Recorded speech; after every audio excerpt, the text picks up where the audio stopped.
Live breaking news, Nez Nation. Cash Money G Fani Willis did it again. She's in court. She's getting sued. Well, she's not in court, but representatives from her office. She sends her little minions because she never wants to answer or put her own feet to the fire. The lawsuit accuses Cash Money G of violating the Georgia State Open Records Act, initially submitted back in January after merchant questioned Willis on the stand about her relationship with former special prosecutor Nathan American Pie Wade.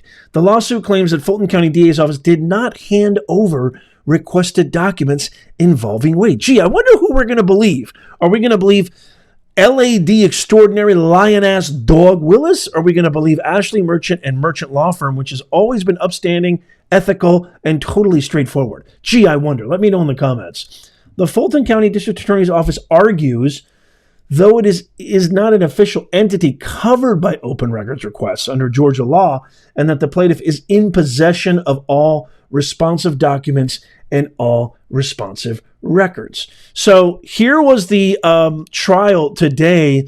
Let's watch this. It's about 15 to 18 minutes long. I want to watch this with you guys together and see what your reaction is. Check this out. To be who's the right person to sue for enforcement of the Open Records Act? Or are we really in a place where, despite cases going back to 1996 at least, where the Supreme Court is talking about enforcing the Open Records Act against a sitting district attorney, that you've just named the wrong party, and so let's figure out, because in civil cases procedurally, where there is a right that may be vindicated, oftentimes it's just a matter of determining who is the appropriate party, and let's get the appropriate parties before the court and move forward with the substance. Yeah, and I think I think we've appropriately named the office as the defendant, because that would be an official capacity claim against her, against the DA herself. Right, well, I mean, I don't want to be overly limited here, but I mean, I have said that I don't agree that Myers has applicability here in terms of the general proposition that such an entity has to exist in order to be sued. But let's not completely dismiss the county's point that the Fulton County District Attorney's Office is not a formal entity. It's not a municipal body. It's not an incorporated entity.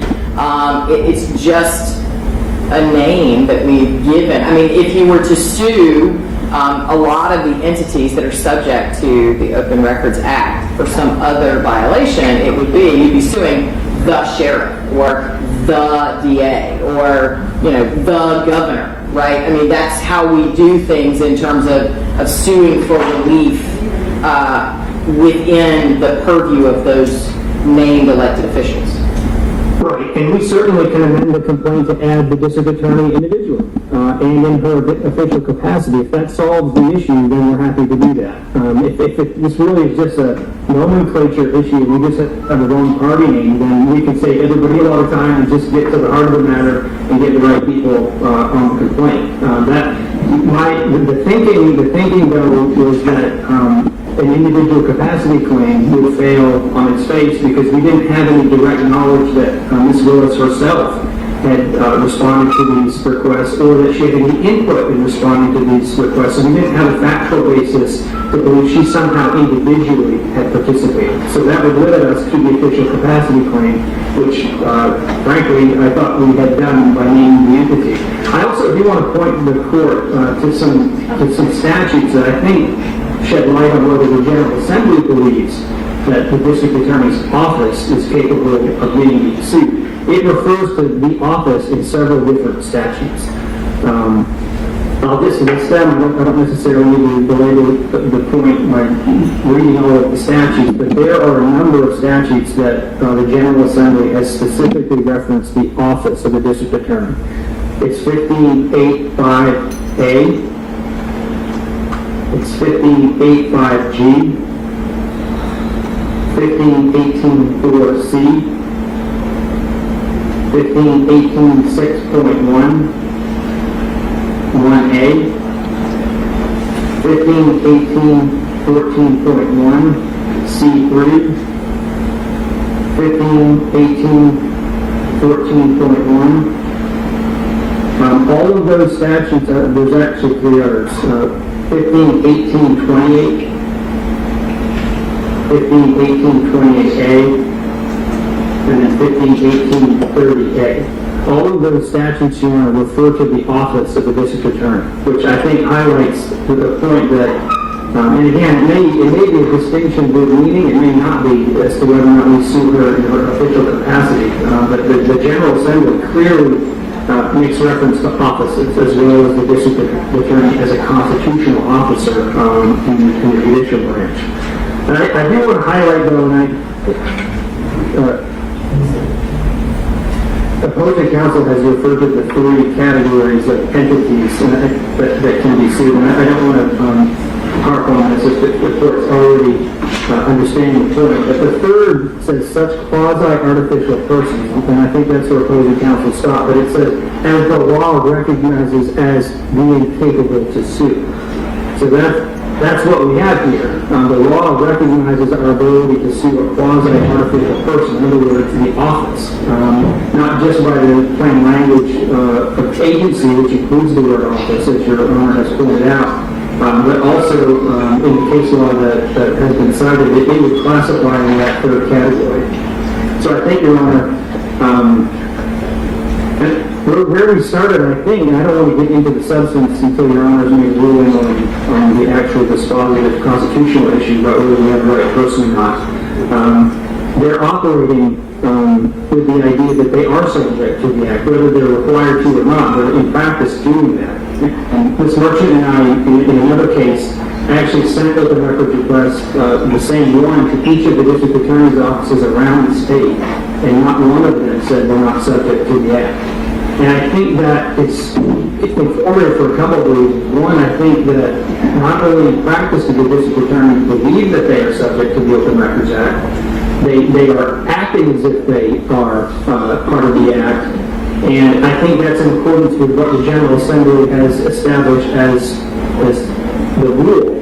After 1988, by creating the exception for pending prosecution, that was the General Assembly's notice of its intent to believe that the district attorney's office should be included as part of the Open Records Act.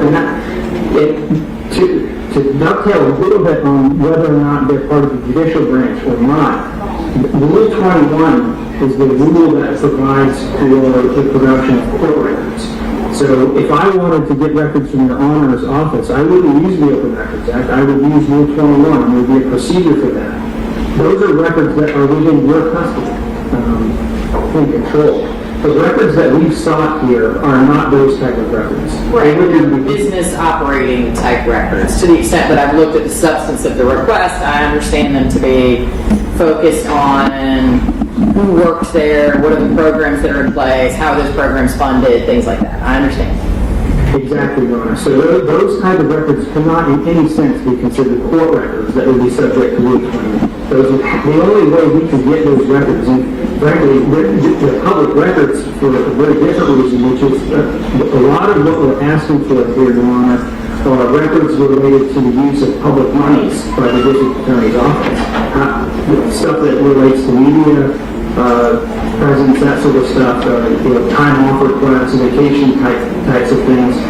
Those are all things that if we don't have a mechanism through the Open Records Act to get that, there is no mechanism to get that. We have two ways. We either ask through the Open Records Act, or we ask through Rule 21. And if their position is, I don't hear them saying that, but if their position is that they're just not subject to that at all, then there's a whole panoply of records potentially related to public funds and expenditures that the public can never see.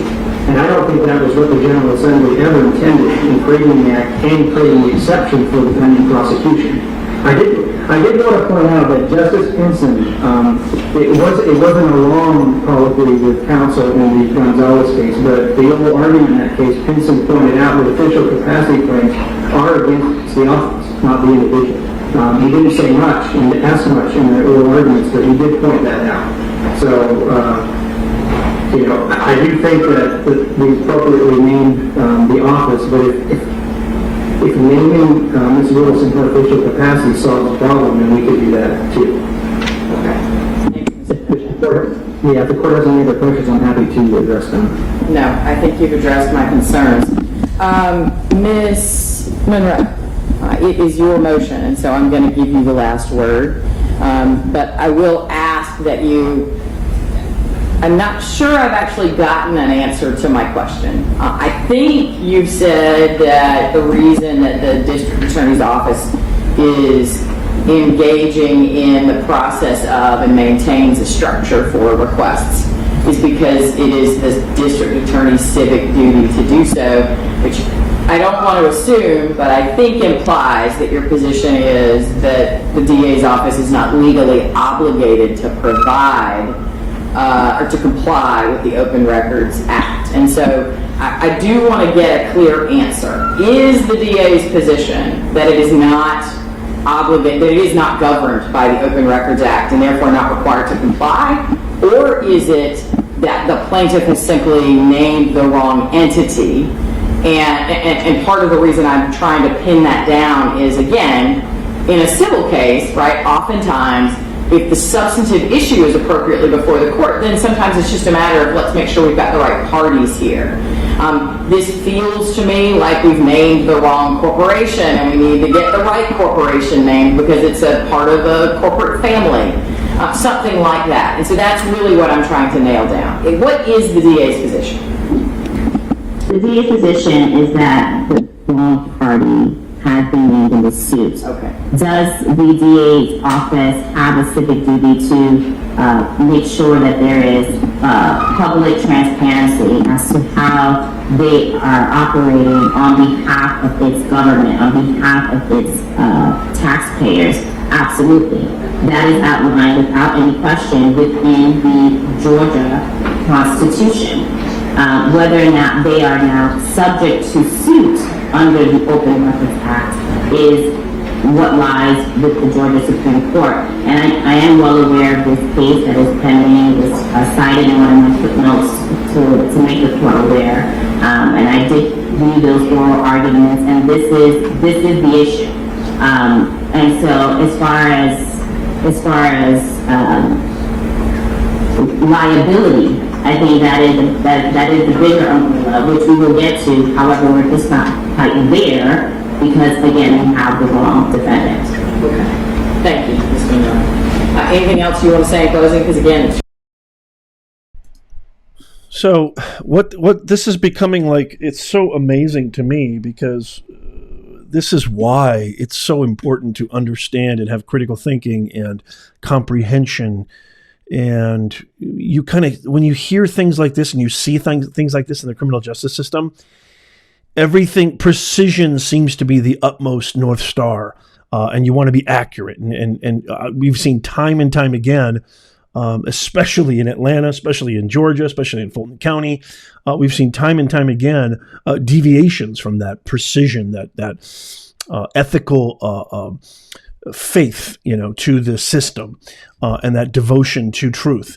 And so what we have here is the fact that the Fulton County DA's office is not some kind of, what they're basically saying, and Mr. Merchant really identified it correctly when he said, this is just a simple nomenclature issue. So the identification of the district attorney's office as an entity that you can actually sue is the only thing that Sandy Monroe, who works for Cash Money G, she's one of her minions, is the only thing that she can go upon. Instead of saying, no, we have given all the documents. No, we are willing to cooperate. We do want to follow law. We do want to follow protocol. They're saying, well, no, we don't even know who's being sued. And so essentially this judge has to tell Mr. Merchant and Miss Merchant that you need to either put Fani Willis on there or a sheriff or some kind of entity that is recognizable and identifiable. What a legal conundrum, and what a legal, kind of psychological gymnastics going on here. Let's continue. It's almost finished. it's your motion, so you get the last word. I just want to say that, from the onset of this case, we have tried to contact opposing counsel and trying to see if we can, avoid litigating this matter. It was evident based on the case law, based on Georgia Constitution, based on statutes, Georgia code, that this was an improper suit brought against the district attorney's office. And they proceeded, which leads us to the next conclusion that this was merely to pursue the abuse of litigation, merely to pursue the harassment of the district attorney's office, and to further fish through business records that have already been provided. Now, I know the court doesn't want to get into the details or the merits of the open record request itself, but when we do get to that juncture, that will further reveal why we're actually here. If it was about open records, we would welcome that conversation. We would try to welcome that conversation prior to even coming here, Your Honor. However, that was not something that we were able to do. So just some context for the court in making this decision today. Understood, Ms. Guerrero. Okay, so the main reason I was trying to sort of nail down that issue is I think that there is clearly an open question about the nature of the relief that the court might afford to the plaintiffs in this case, depending on the outcome of this larger issue in terms of the enforcement of the Open Records Act. But as an initial matter, to procedurally place this case appropriately, like I said, the plaintiff did try to amend the complaint to name a different party. I understand the Fulton County District Attorney's point that, you know, the Fulton County writ large is not the custodian of the records that are sought by the plaintiffs in this case, but it does indicate that perhaps there might be a more appropriate agency, even if it's by addition rather than substitution. And so what I think I might do from a procedural perspective, I don't want to delay things unnecessarily, but I also don't want to get into the time and effort required to go through each of these requests and determine if they were responded to, if responsive documents exist, if they were perhaps documents that the DA's office would have been required to create. I mean, there are all sorts of substance that we'll have to get into if this is an appropriately postured suit that is capable of being urged against some entity that is the Fulton County District Attorney's Office in whatever way it's named. So here's what I'm going to do. I am going to invite the plaintiffs. I'm not going to deny or grant the motion to dismiss at this point. Because I think there is an open question as to whether the Fulton County District Attorney's Office is the entity that would be the representative of the office. But I also think that the plaintiff should have an opportunity, as they've attempted to do already, to move to add a party if they believe there's another party that might appropriately be named here to better posture the case between the real parties in interest, whichever appropriate legal entity that is, whether it's the district attorney in her official capacity, the district attorney in her personal capacity, but whatever it is that the plaintiffs decide, I'm going to give them an opportunity to do that. Giving them that opportunity will then give the county, the Fulton County District Attorney's Office, or whomever is named, the opportunity to move on that issue as well, and then it gives all of us the benefit of perhaps a ruling from the Supreme Court to answer some of the underlying substantive questions to determine if the right party is named. Do we then need to get into the granular?